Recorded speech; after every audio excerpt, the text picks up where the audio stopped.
എല്ലാവർക്കും നമസ്കാരം. ഞങ്ങളുടെ പുതിയൊരു വീഡിയോയിലേക്ക് എല്ലാവർക്കും സ്വാഗതം. ഇന്നത്തെ ഞങ്ങൾ പറയാൻ പോകുന്നത് നമ്മൾ പണിക്കാർക്ക് വേണ്ടിയുള്ള ഒരു വീഡിയോ തന്നെയാണ്.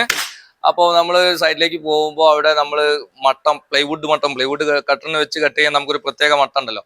ആ മട്ടം നമ്മുടെ കയ്യിലില്ല എങ്കിൽ സൈറ്റിലെത്തിയാൽ നമുക്ക് പെട്ടെന്നൊരു മട്ടം ആവശ്യമാണെങ്കിൽ ഒരു പീസ് എടുത്തിട്ട് പട്ടം ഉണ്ടാക്കണം. അപ്പോൾ അത് പെട്ടെന്ന് അതിന്റെ കോണിപ്പുണ്ടോ, ഇതിന് കോണാണോ മട്ടമാണോ അതൊന്നും നമുക്കറിയില്ല. അപ്പോൾ അത് എങ്ങനെ ചെക്ക് ചെയ്ത് മട്ടമാക്കാം എന്നുള്ള കാര്യമാണ് പറയാൻ പോകുന്നത്.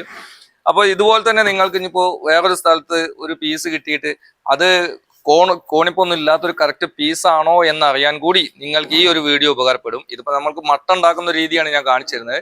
പക്ഷെ അതുപോലെ തന്നെ നിങ്ങൾക്ക് ഈ പീസ് കറക്റ്റ് ഗുനിയ മട്ടം റൈറ്റ് ആംഗിൾ ആണോ എന്നുള്ള അറിയാനെ കുറിച്ചുള്ള ഒരു വീഡിയോ ആണ് ഞാൻ ഈ കാണിക്കുന്നത്. അപ്പോൾ ഇതുപോലെ അളവ് വെച്ച് ചെക്ക് ചെയ്താൽ നിങ്ങൾക്ക് ഇതുപോലെ ഈസി ആയിട്ട് ഇതിന്റെ കോണിപ്പ് തീർത്തിട്ട് മട്ട ഉണ്ടാക്കാവുന്നതാണ്. അപ്പോൾ ഞാൻ അളവ് വയ്ക്കുന്ന രീതി ഒന്ന് കാണിക്കുന്നുണ്ട്.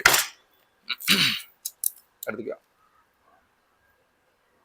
ഒരു വശം നമ്മൾ 4 ഇഞ്ച് ടേപ്പിലേക്ക് ഇങ്ങനെ കുറിക്കുക. 4 ഇഞ്ച് ടേപ്പ് കറക്റ്റ് കുറിച്ചു. ഈ വശത്തേക്ക് നമ്മൾ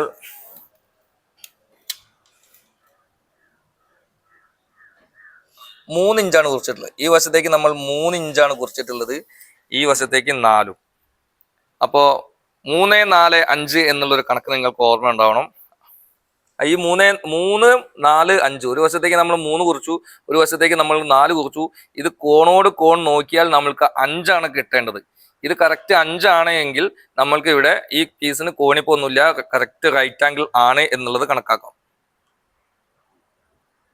ഇതാ ഞാൻ ടേപ്പിൽ 2 എന്ന അളവിന്റെ സ്ഥാനത്താണ് വെക്കുന്നത്. ടേപ്പിൽ 2 എന്ന സ്ഥാനത്ത് ഇതാ ഇത് കറക്റ്റ് 5 ഇഞ്ചാണ് വന്നിട്ടുള്ളത്. കറക്റ്റ് 5 ഇഞ്ചാണ് വന്നിട്ടുള്ളത്.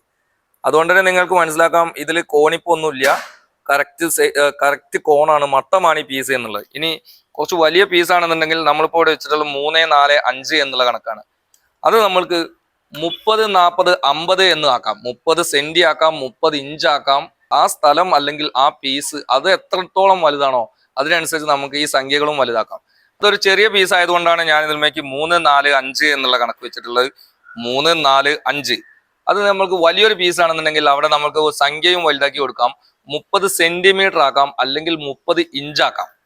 30 സെന്റിമീറ്റർ അങ്ങോട്ട് വെച്ചാൽ 40 സെന്റിമീറ്റർ ഇടതുവശത്തേക്ക് വെക്കണം. നമുക്ക് ഈ പീസ് വലിപ്പം പോരാ. അതുകൊണ്ട് തന്നെ ഞാനത് ഇവിടെ കാണിച്ചു തരാൻ പോവാണ്.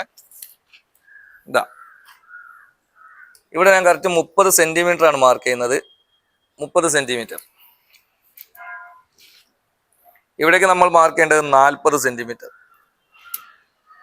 ഇനി നമ്മളിത് കോണോട് കോണ് നമ്മൾക്ക് കിട്ടേണ്ടത് 50 സെന്റിമീറ്റർ ആണ്. കോണോട് കോണ് നമ്മൾക്ക് കിട്ടേണ്ടത് 50 സെന്റിമീറ്റർ ആണ്. അതൊന്ന് ചെക്ക് ചെയ്യാം. അപ്പോൾ 10 സെന്റിമീറ്റർ കുറച്ചിട്ടാണ് ഞാനിത് പിടിക്കുന്നത്. ഇതാ ഇവിടെ ഒരു മില്ലിക്ക് അടുത്തേ ഉള്ളൂ വ്യത്യാസം വന്നിട്ടുണ്ട്. ഒരു മില്ലിക്ക് അടുത്ത് വ്യത്യാസം വന്നിട്ടുണ്ട്. ഇത് കറക്റ്റ് കോണിപ്പൊന്നും ഇല്ലാണ്ടെങ്കിൽ നിങ്ങൾക്ക് കറക്റ്റ് 50 തന്നെ കിട്ടും. ഇതിപ്പോ നിങ്ങൾ കണ്ടല്ലോ, ഒരു മില്ലിക്ക് അടുത്ത് വ്യത്യാസം വന്നിട്ടുണ്ട്. അപ്പൊ ആ വ്യത്യാസം ഒന്നും ഇല്ല എങ്കിൽ നമ്മൾക്കിത് കറക്റ്റ് 50 സെന്റിമീറ്റർ തന്നെ കറക്റ്റ് കിട്ടും. അതായത് 3, 4, 5 അല്ലെങ്കിൽ 30, 40, 50 അതാണ് നമ്മുടെ കണക്ക്. അത് ആ സ്ഥലം അല്ലെങ്കിൽ ആ പീസ് എത്ര വലുതാണോ അതിനനുസരിച്ച് നിങ്ങൾക്ക് ഈ കണക്കുകളും കയറ്റി വെച്ചാൽ നിങ്ങൾക്ക് ഈ അളവിന്റെ കറക്റ്റ് മൂല മട്ടം റൈറ്റ് ആംഗിൾ കിട്ടുന്നതാണ്. ഇനി മട്ടത്തെ കുറിച്ച് തന്നെ പറയാം. മട്ടപ്പം ഞാൻ കാണിച്ചല്ലോ, ഇവിടെ ഇങ്ങോട്ട് 3ഉം ഇത് 4ഉം നമ്മൾ കോണോട് കോണും 5ഉം. അപ്പൊ ഇത് കറക്റ്റ് അളവാണ് നമുക്ക് കിട്ടിയിട്ടുള്ളത്. ആ കറക്റ്റ് അളവ് കിട്ടുമ്പോൾ ഇനി നമുക്കൊരു മട്ടമാണ് വേണ്ടത് സൈറ്റിലേക്ക്. അപ്പൊ അതിന്റെ ഒരു ഈ വശം നമ്മൾ കാർപ്പൻറ്റർമാർ പ്ലൈവുഡ് വർക്ക് എടുക്കുന്നവർ പലരും പല രീതിയിലാണ് നമ്മൾ പ്ലൈവുഡ് കട്ടാക്കുന്നത്. അപ്പൊ അതുകൊണ്ട് നമുക്ക് മട്ടത്തിന്റെ കറക്റ്റ് ലെവൽ വെച്ചിട്ട് ഇവിടെ ഒരു എക്സ്ട്രാ പീസ് അടിച്ചു കൊടുത്താൽ മതി.